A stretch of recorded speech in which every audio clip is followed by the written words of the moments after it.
Hello, everyone, and welcome on into Prop Culture with Derek Carty of EV Analytics. I'm Thomas Viola, and we are back for some Week 3 action here. It is great to have everyone back once again, and oh boy, do we have a slate for you today. Wild Turkey's already getting us into it here, saying the book's about to have some lines changing fast. You know they are gonna.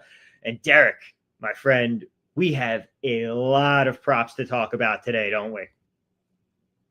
Yes, we do. I sent you a preliminary list this morning. I'm like, it's a great board. These are all the ones that I love. And I'm like, all right, I can whittle it down and pick a more reasonable number. And you're like, no, let's just do them all. So yeah. That's what we're going to do. Yeah, why not? We're going to be throwing them all at you guys here. We are going to be rolling with you. We'll be answering any questions that you guys have as well. But we want to blast off and get right into it. Also, just a heads up for the stream. Obviously, I'm not in my usual spot today, so if audio, if there's any streaming issues, stuff like that, we apologize. Sometimes it happens, but we're going to say a prayer that the internet holds out and that we have a great day today. But just bear with us if anything happens. But for now, Derek, like you said, we have a lot to get through here. I'm trying to count them. There's at least 15 here, if not 20. Yeah, I don't think we're at 20, but I think it's at least 15. Yeah, we have a lot. We're going to go through them a little bit quicker than we normally would. Try to throw in some analysis, but some of them we might just skim over a little bit so that we do have time at the end for some questions too. Exactly, because we always want to be answering your questions and getting your thoughts, Matt. I love it, man. I love it. All right. Thank you guys so much. Let's get into it because we have so much to talk about. We're going to start off here, Derek, with Rhamondre Stevenson. Talk me through this one. We're going to be looking at his receptions market here. And honestly, Travion Henderson was the big name everybody was talking about in the preseason. It's still Rhamondre's backfield here. What are we looking at today with him?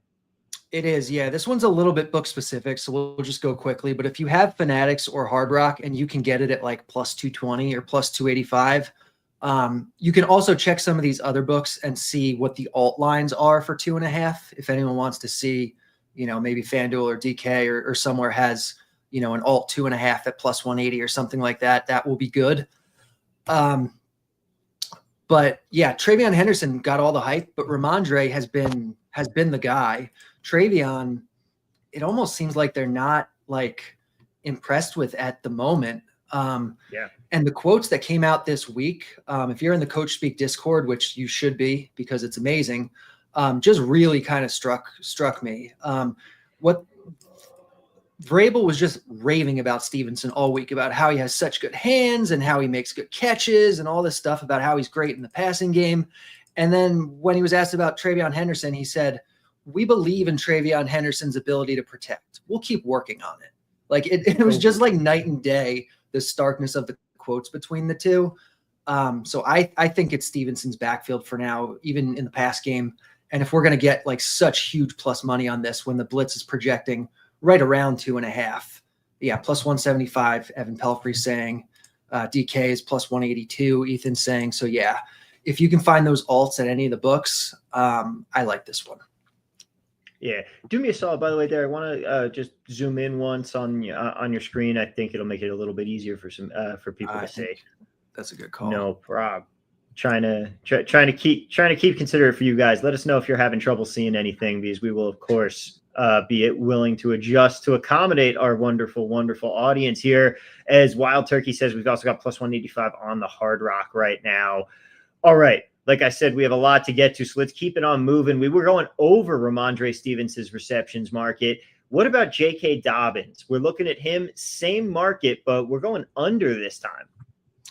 Yep, we are going with Dobbins under half a reception at – hold on. The lines might have moved on us on him. Hold on. Oh, we might – the books leaked our Discord. They hacked the Discord chat. They did. Yeah, there was some plus 150s, some plus 140s. You can see the arrows. He's gone down just about everywhere. So we're going to scrap this one, especially with how many that we have to get to today. All right, so I hope you guys weren't being too big of eager beavers on that. No J.K. Dobbins here. We're going to move on instead. We're going to stick with the Broncos, stick with the receptions market, but we're looking at Marvin Mims, who was a guy that was talked about pretty heavily in the offseason as getting more involved, and really has not been happening so far. Yeah, and it hasn't been happening because Troy Franklin had it's another one that's moved a little bit. Still fine here. Plus 118 is our best number. It was like plus 128 or plus 130, I think. But still solid. Mims is kind of an afterthought in this offense right now because Troy Franklin is in the midst of a breakout. They raved about Troy Franklin all offseason, all during training camp. And we've seen the last couple of weeks, he's picking up a bunch of targets. Cortland Sutton is still going to be getting targets. Mims is fine, but this one projects as, let me double check, as I think a fairly slow-paced game. And, the blitz is projecting close to a 50-50 here, or, actually a little under, so maybe more like 55% win rate on this. And we're getting plus money on it. So I like this one too. Yeah, we got a plus 117 at DK. Shout out to Evan being on top of the markets here for us right now. But yeah, it is. Like you said, there's also still a little bit of uncertainty around Bo Nix and what exactly this Denver Broncos team is going to be, how effective they're going to be. That sophomore slump happens with some of these quarterbacks.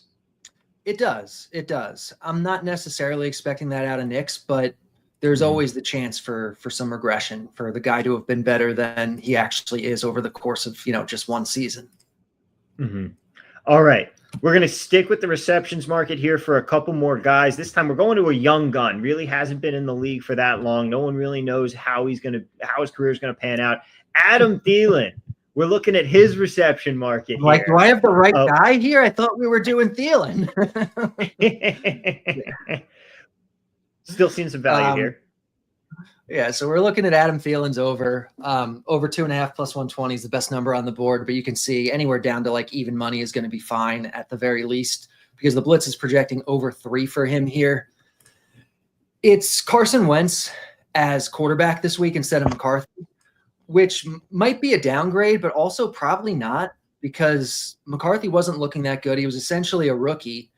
And even though I liked McCarthy a lot coming into the year, it was more because of the system than anything else. So Carson Wentz stepping into this system, I think is great. Adam Thielen was out there. He ran a route on 90% of the dropbacks last week. That was still less than Jefferson and Naylor. But if he's out there that much and, going some more like the underneath kind of routes, I think this one looks good at plus money over 2.5. Plus they're at home in the dome, which is always nice. Yeah.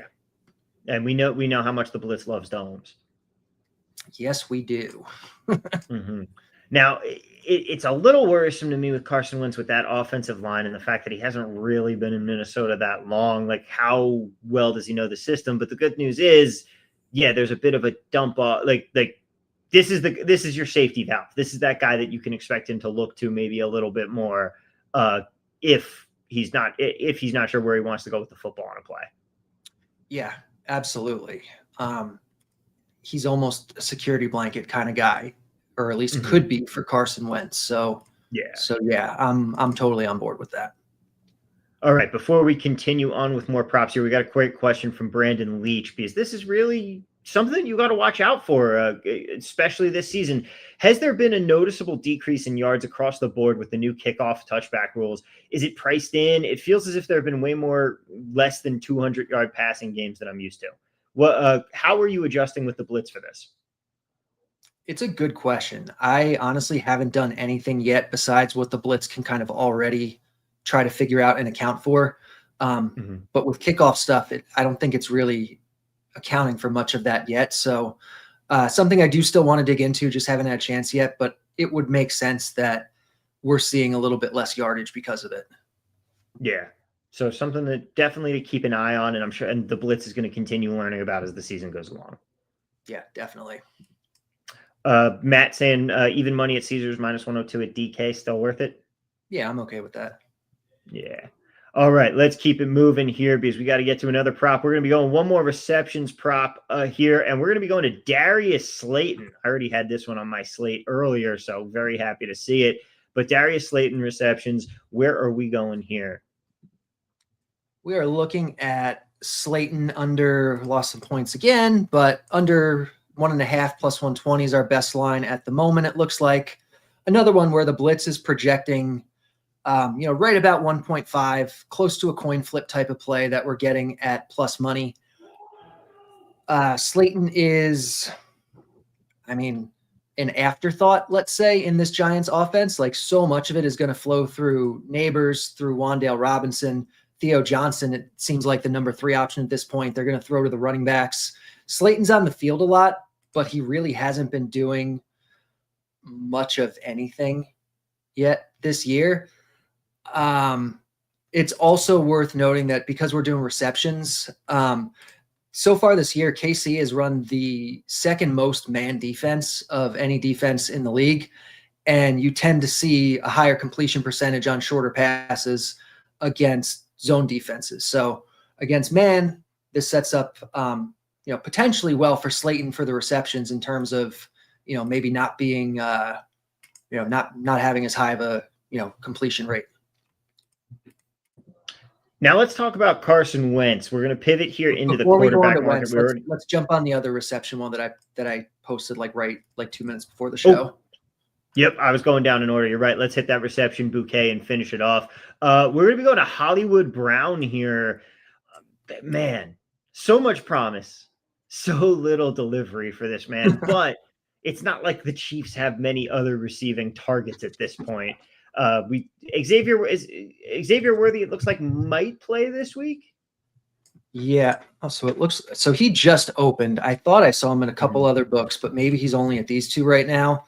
Already moving down, but it's looking like Worthy is going to play. He had no limits in practice yesterday. I think he's practicing today. With Worthy back, Marquise Brown probably shifts back to like the number 3 option here. And this is going to be a pretty slow-paced game. KC's going to be playing from ahead and not having to throw that much against the Giants.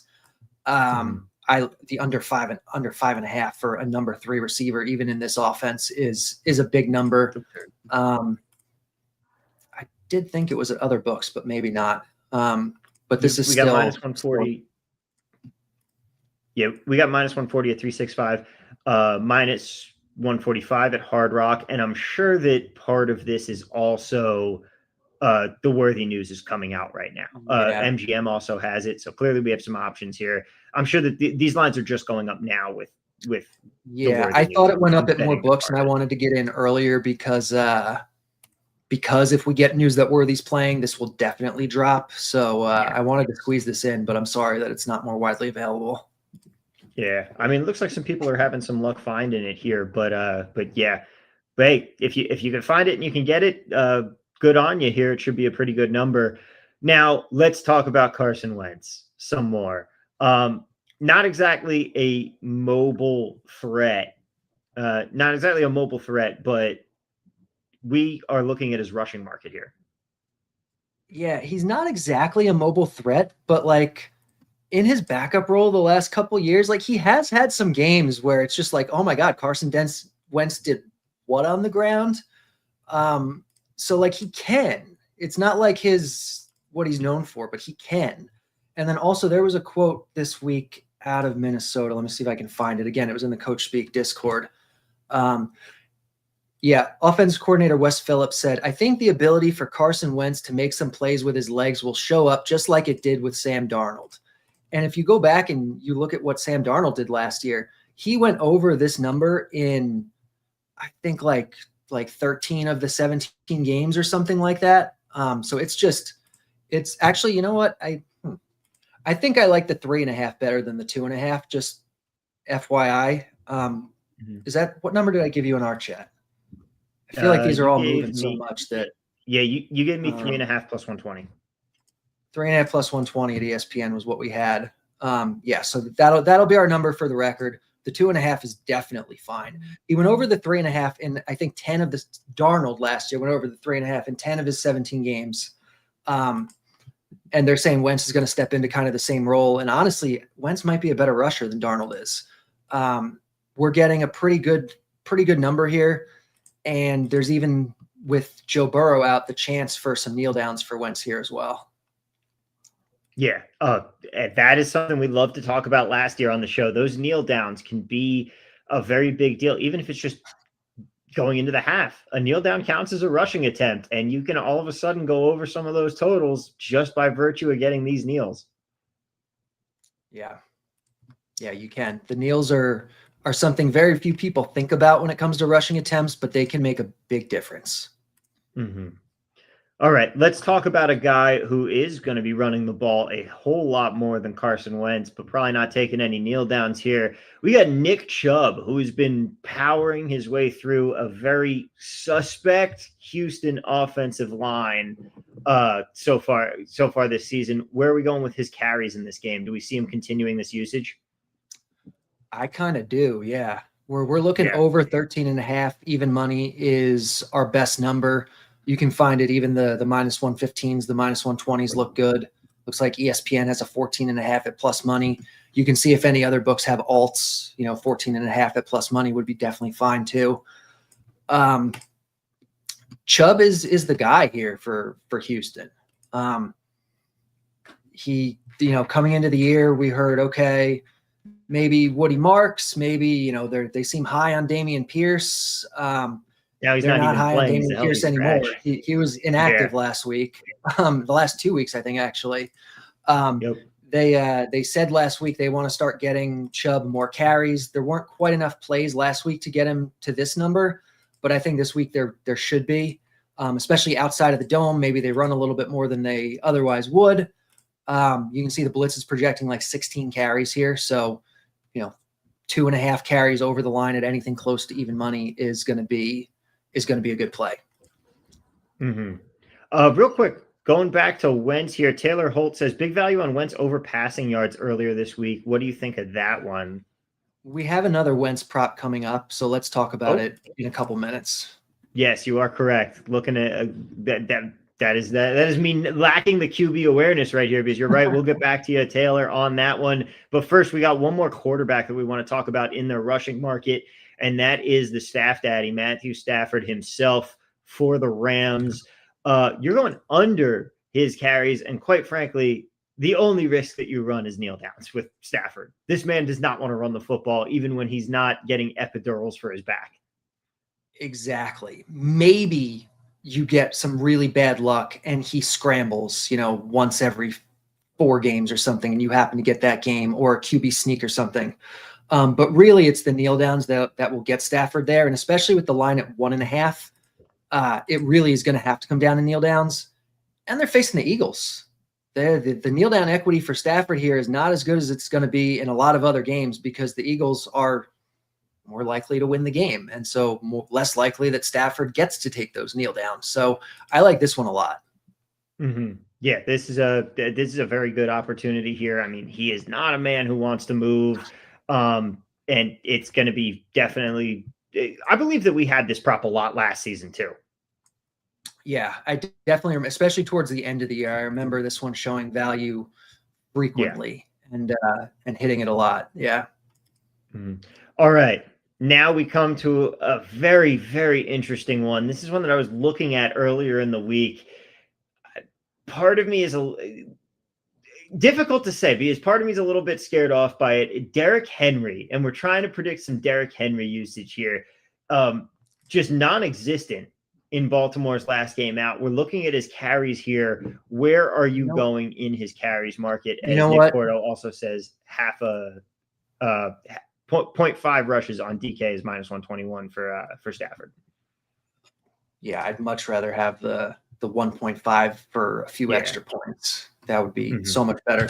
I think this is another one that's moved a little bit. We were getting some plus money on the 18.5 before, which I really liked. Like you can see, it still shows good value. I don't like it enough where I'm going to be betting against Derrick Henry. So we'll scrap this one. If you want to bet it, you can. Should be a closer game than Baltimore is usually going to have against a good Lions team. So potentially, less running plays in general, less plays for Henry, maybe not as much garbage time, or any garbage time if you're really lucky. But yeah, we'll skip this one. Okay, now we're going to go back to Carson Wentz for the third time today. And we're going to be looking at his completions market. And that brings up Taylor's question about his value on passing yards over. How are you attacking? And obviously a big reason why, and we're going to be talking about the other quarterback in this game as well, and Jake Browning. We like the uncertainty around a lot of these backups, a lot of these guys that are coming in, and the books are going to have a harder time setting their lines and saying, okay, we think that this is what it should be. And these are the places where we can take advantage if we're able to say, well, we think we have this priced out better than the book does. Yeah. So I will say I like the 19.5 at -102 more than I like the 18.5 juiced a little bit more, but they're all showing good value. You can see the blitz is projecting, 22.25 here. So it's a good amount over either line. There's uncertainty with backup quarterbacks, but backup quarterbacks in general are underpriced by the market because people think they're worse than they are. Even a guy like Carson Wentz, who used to be a starting quarterback. It's not even like a guy that like we've never heard of and is probably terrible. Like this guy used to start for a really good football team. And maybe that's why people think he's even worse than he is, because they actually saw him and he stopped being a starter. But by starter standards, he's bad. By backup standards, he's probably very good. And the matchup here is good. He's at home. He's in the dome. He's in a great system. He has great receivers, good receivers to work with. And yeah, this was a Minnesota team that the last few years has been very pass heavy. The first couple of weeks this week, they've gone more run heavy. That could be because of McCarthy. And they wanted to, ease him in or protect him a little bit more.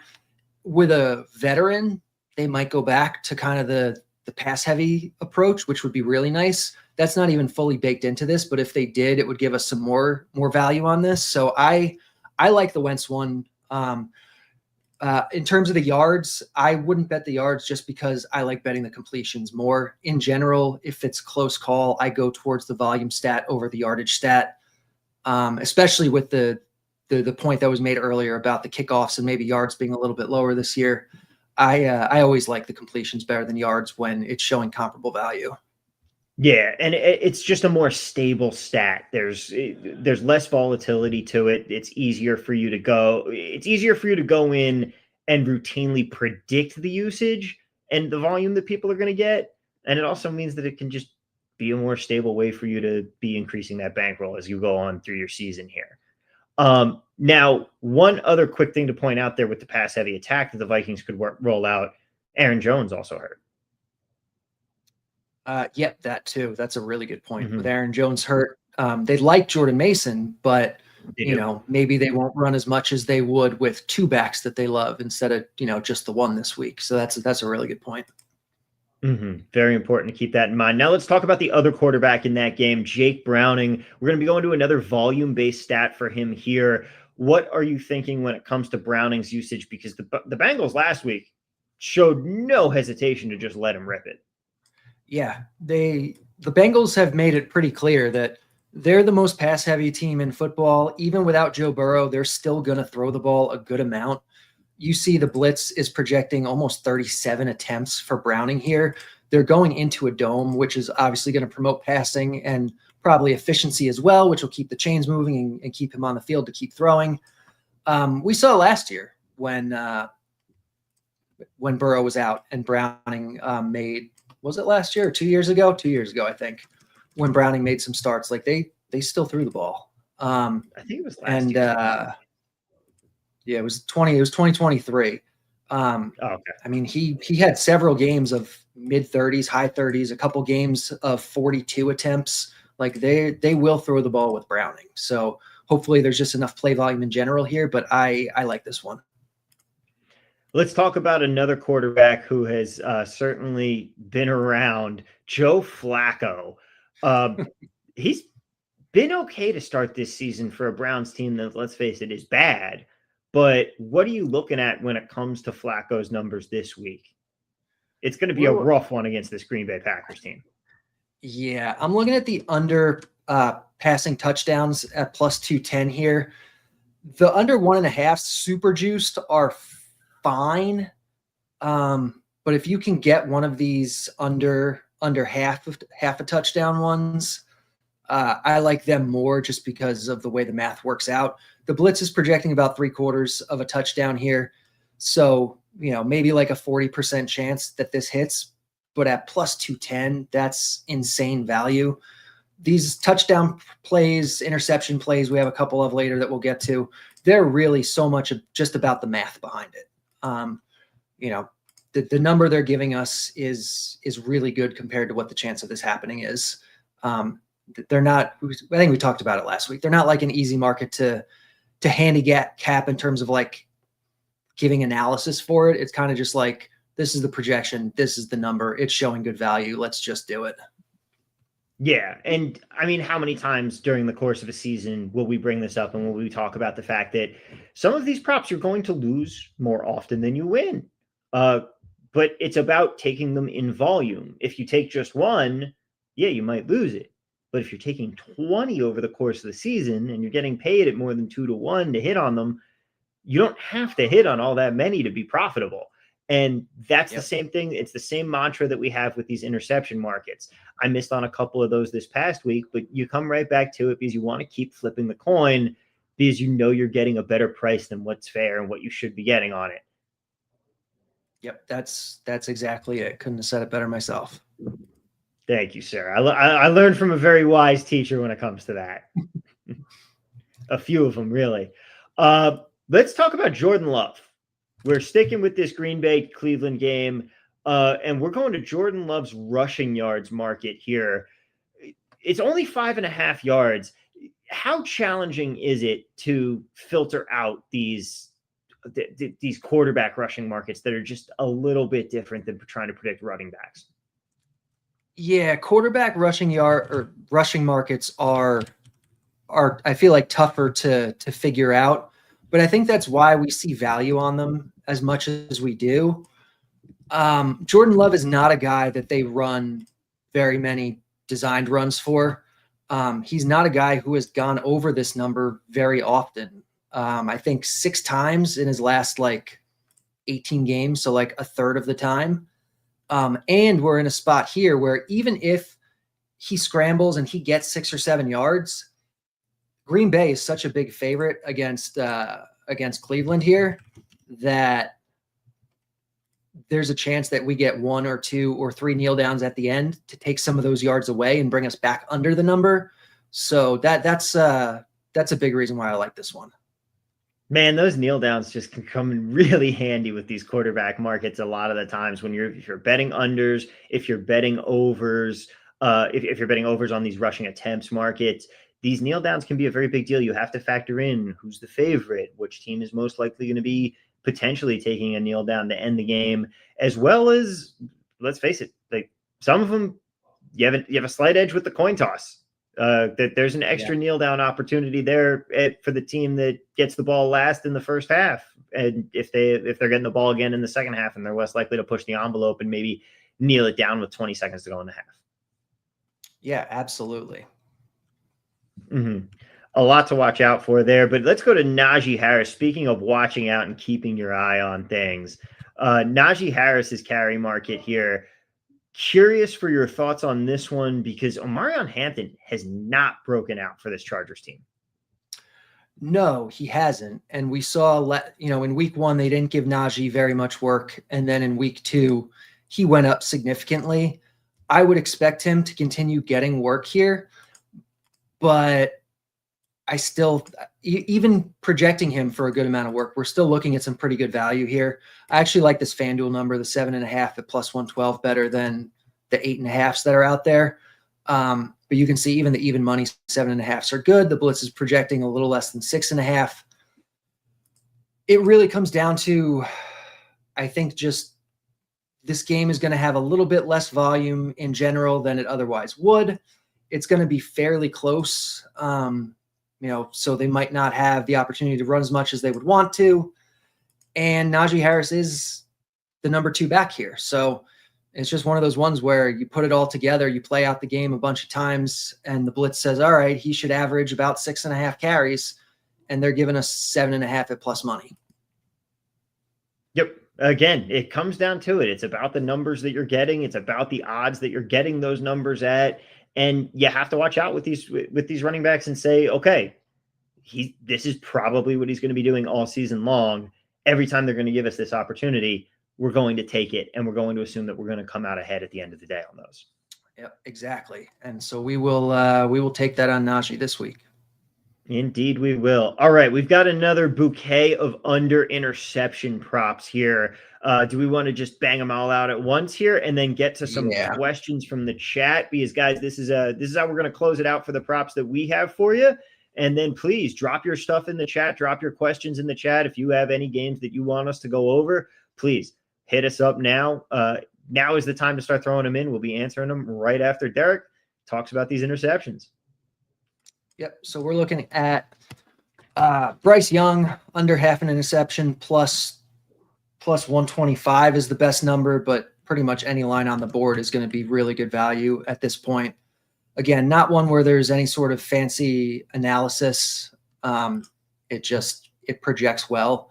This game is the second slowest of the week, so that will help. Just less play volume in general means less opportunity for Bryce Young to throw an interception. So it's those little edges that add up over time, like we talk about. Exactly. And it is, as Jim points out, he's saying that he's having a rough time with these under INTs so far in the season. Last week they were brutal. Yeah. Yeah. Last week was tough. But, if you're flipping 100 coins, you're going to hit a couple, you're going to hit a couple heads in a row. And we just happened to do that in week 2 of the NFL season this year. And it sucks sometimes.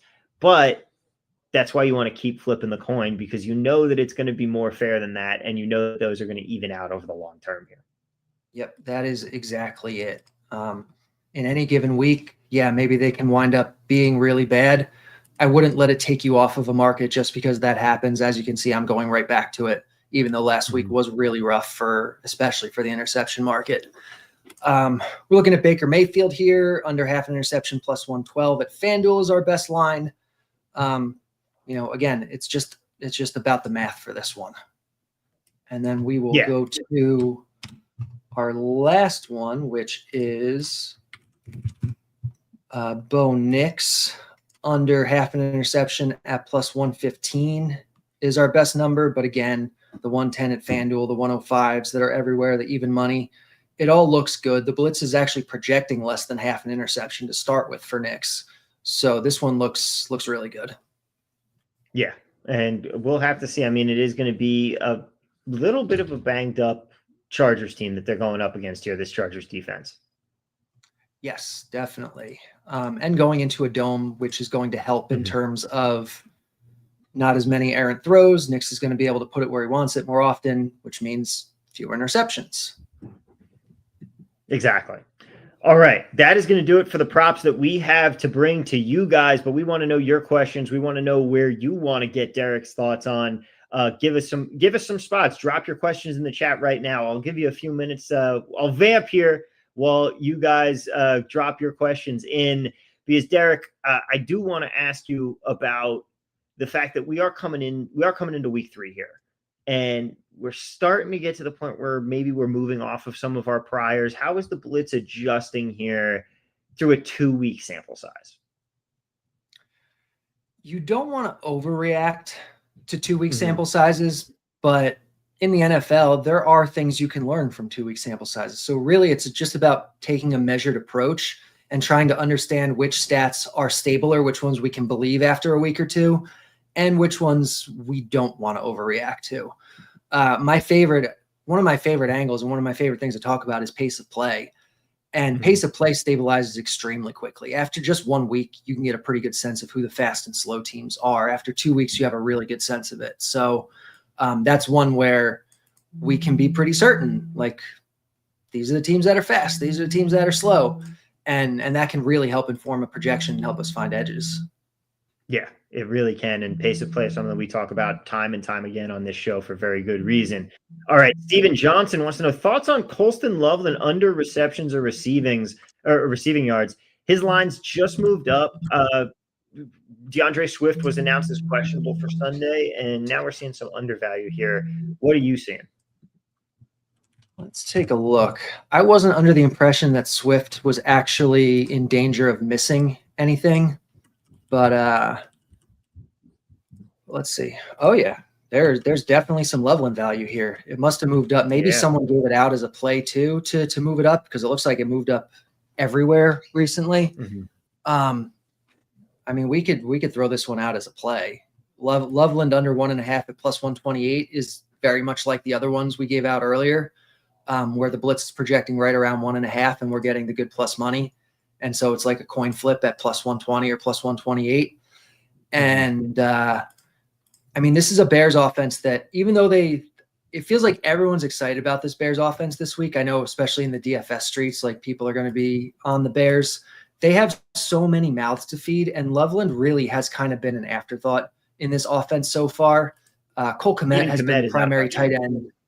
Yeah, Cole Kmet is like out touching him by a good amount. Plus, they have DJ Moore, they have Rhamondre, they have Swift. Swift is questionable.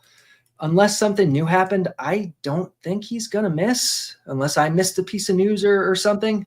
So I'm not super concerned about that. And so I'll take the under on Loveland here for sure.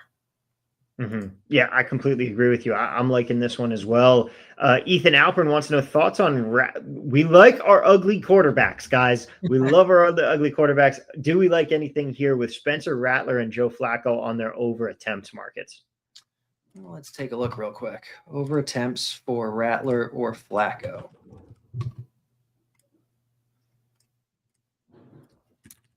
While you're doing that, go ahead. I was just going to say, I will try and look up some DeAndre Swift news here. Yeah, see if you can find something for us. Will do. Rattler over attempts looks pretty good. The line's at 32.5, and the blitz is projecting close to 36. I know we were just talking about pace of play, and the blitz projects this one as the fastest pace game of the entire week. The most plays projected to be run out of any game by a good margin. So that will have a good amount to do with this. Plus, they're New Orleans. They'll probably be playing from behind, even against Seattle.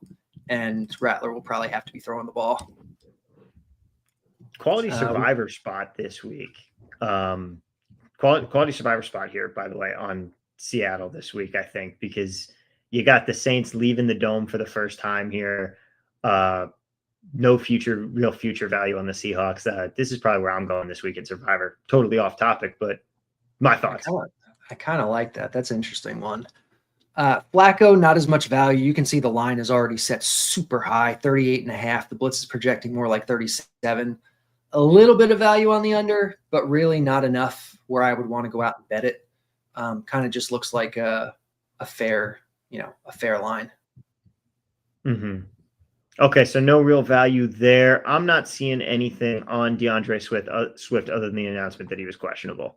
So nothing really to report there yet. I'm sure if there is something, someone from the chat will be able to find it. There. Guess there's more of a risk he sits. Yeah, there could be, certainly. And Nick saying, I took Seattle in my survivor this week. That's reassuring. Well, hopefully it is. I wanted to take New England last week, and I just didn't have the guts to do it. I ended up having to sweat that insane Dallas game ending. But yeah, we'll see where we land here. I think Seattle's going to be fairly highly picked, which is unfortunate for us, but I'm weighing the future value against that right now and saying it's worth it. So just about Swift real quick, especially if we don't have news. I knew there was somewhere I saw something about him today. In Justin Herzig's newsletter, he has Deepak Shona, who's like a medical analyst kind of thing, go over injuries. He seems to do a good job with it. He said with Swift this week, quad issue, he had 2 limited practices, still to be determined whether he plays, but the data favors playing with a dip in touches. So again, unless something changed, seems more likely than not Swift is going to play. Could be an interesting way to take his unders. Yeah, it could be. I know I'm projecting a little bit less volume in the blitz for him. Haven't seen anything popping, but I don't even know if he has lines yet, actually. Oh, he does. Yeah. Just a little Could bit also be interesting. Could also be interesting if the line gets too low and you can start taking his overs or even set up some kind of middle if we get a lot of movement here, because that's always great when we can do something like that. Yeah, definitely. All right, ladies and gentlemen, throw any more questions that you have in there. Speak now or forever hold your peace, because I'm going to give you a couple more minutes to drop questions in while I vamp this out and remind you to please hit that like button, hit that share button, hit that subscribe button, and that little notification bell so that you can get every single show here on Wager Talk. All of their fantastic handicappers, everyone that is building content over here. It is always fantastic. We've got Last Call. We've got the End Zone coming up this weekend too for some live sweats. I'm losing my voice here. Hang on. There we go. Had to clear that out. But we have the End Zone coming up this weekend to sweat out some NFL games as well. Whole bunch of great stuff for you here on the site. So please hit that notification button. Make sure that you are getting all of the shows that we have to offer for you here, because there is so much content for you to consume and follow along for all of football season here. As Derek M wants to know, Barkley, the Blitz loves fading Saquon. We would have been broke last season, but this Eagles offense doesn't quite look the same. Where do you lean, Mr. Carty, on Saquon? There is definitely some value on Saquon under attempts. It looks like lines are all over the place, ranging from 18.5 to 20.5. But if you can get kind of the high end of that, the Blitz is projecting 17.5 here. So, Saquon is one where he's just a freak and can go out and just do it because. But like you said, this Eagles offense does look a little bit different this year. And there is definitely going to be some regression coming for Saquon. How much maybe is in question, but there's definitely some measure of regression coming. And, 20.5 is a high line. Like, that's not a number that most guys should be averaging. And I don't think Saquon's going to average it this year. So yeah, I wouldn't have a problem taking the under on this. I mean, we've talked about the flip side of it. We like taking ugly quarterbacks. We like taking some of these backups. We like taking some of these lower guys to hit some overs. The flip side of that is that we like taking some stars to hit their unders. Yes, you're a superstar, but you still have some level of regression to the mean. And it is really, really tough for someone to consistently stay at such high paces. And you also have the star factor and the fact that props are a very illiquid market. Public money can come in and influence some of these lines, certainly much more than it's ever going to influence them on a side or a total or a very liquid market like that. You got to watch out for those, because these superstars can get overinflated from public money betting on, it's Saquon. Of course he's going to score his touchdown. It's Saquon. He's great. Of course you got to bet the over. Like, you have to understand what's already in the line, and that is already in the line more than it should be probably. And that's why we end up seeing value on these unders, and that's why we end up taking more of these unders. All right. Jim Robinson says he tuned in late. Come on, Jim. Hit that notification button. You won't miss a minute. But he tuned in late. He wants a recap of the earlier picks. And guess what, Jim? We can do that for you. Unfortunately, my graphics, my elvish graphic fingers not working today because I don't have access to my Photoshop account today. So I wasn't able to build us our usual graphic. That'll be back next week. But in the meantime, while you guys drop any more plays that you have in, I can go over the ones that we do have. We had Rhamondre Stevenson over 2.5 receptions. We had plus 210 as our best odds there. We skipped J.K. Dobbins. We went to Marvin Mims Jr. under 2.5 receptions, plus 126. Adam Thielen over 2.5 receptions at plus 120. Darius Slayton under 1.5 receptions at plus 125. Carson Wentz over 3.5 carries at plus 120. Nick Chubb over 13.5 carries at minus 102. But it was that one that we decided to pencil away from? I know there was another one in that middle area. We kept this one. The other one that we didn't do was Henry. Derrick Henry. Right? Yeah, Henry. Yeah. Okay. Matthew Stafford under 1.5 carries at minus 116. Carson Wentz over 19.5 completions at minus 102. Jake Browning over 32.5 pass attempts at minus 114.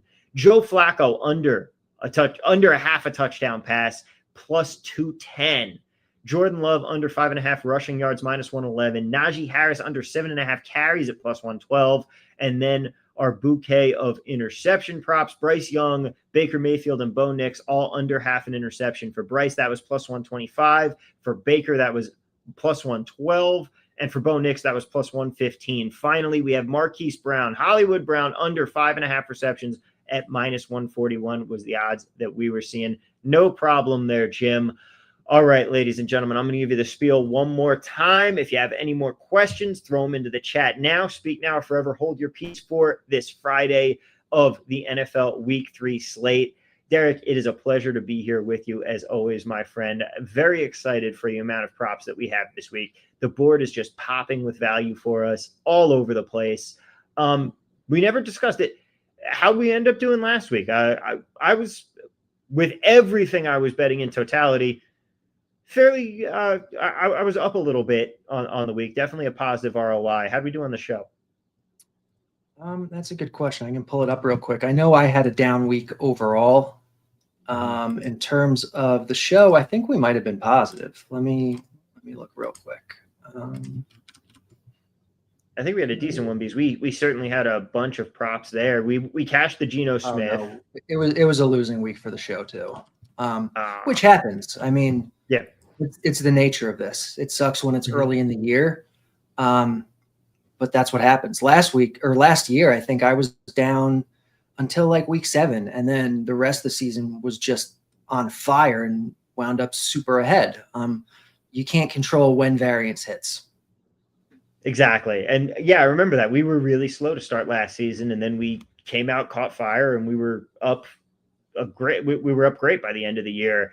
It's just how it works sometimes. And it was a slow start last year, but we're doing okay so far this season. And, we're going to be honest with you here. We're not going to pretend or hide it when we're losing. It's going to happen sometimes, but we're going to come back. We're going to rebound and have a good week this week. Nick Porto also pointing out Bat was down early in baseball and then exploded. Hey, slow starts happen to the best of us here. Cheeseburger Eddie's going to take us home with one more question. Let's talk about A.J. Brown. Is he going to be on a milk carton, or is he going to be reading his book on the sidelines again? Where does the Blitz see A.J. Brown going this week? I haven't seen many of his props showing value, so we can take a look real quick. I need to specify. There are multiple Browns in the NFL, aren't there? Yeah, very little value on his receptions. The Blitz basically thinks the market is fair on him. In terms of the yards, it looks like he doesn't have yardage markets yet, maybe. Interesting. Or maybe they're just not getting pulled in, one or the other. Yeah, I'm trying to think of why. Yeah, I'm trying to think of like what news or information we would be waiting on for the Eagles. Goddard maybe, I guess. But then they did have the receptions market open and not the yards. I don't know. In any event, not a lot of value on him, it doesn't look like. I wouldn't expect there to be on the yards if there isn't on the receptions too. Yeah. Are we seeing anything in the Marcus Mariota markets? Are they even out yet? I know that we just got the announcement today. Yeah.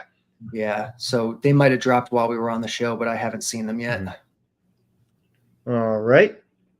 Do we want to take a look real quick? Yeah, we can take a look. Let me refresh just to make sure it pulls in whatever the latest new ones are. We can see if there's anything on the docket here.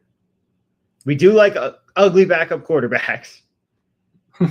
Ethan saying we got over 29.5 attempts, minus 120 at DK, and 30.5 plus 106 at FanDuel.